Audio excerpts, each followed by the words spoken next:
विराट खबर को स्वागत करुछि मु शंकर। आज बड़ खबर सुवर्णपुर जिला कांग्रेस पक्षरु सारर अभाव बिक्री नहीं जिला कृषि कार्यालय घेराव करने सहित विक्षोभ प्रदर्शन करा जायछि। जिला कांग्रेसर कार्यकर्ता माने स्थानीय ब्लॉक छकरू एक शोभायात्रा बाहरी जिला कृषि कार्यालय पहुंची सेठारे विक्षोभ प्रदर्शन करने सहित राज्यपाल उद्देश्य जिला उप कृषि निर्देशक को एक दाबीपत्र प्रदान करिसंती।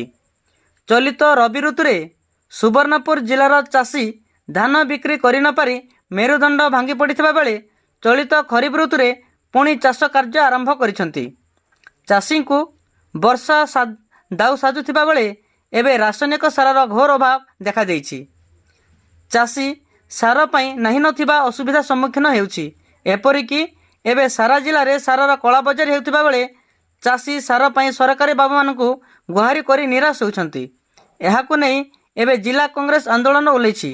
चाषी को समस्या समाधान हेले आगामी दिन में आंदोलन भयावह हेबो बोली चेतावनी दैछि।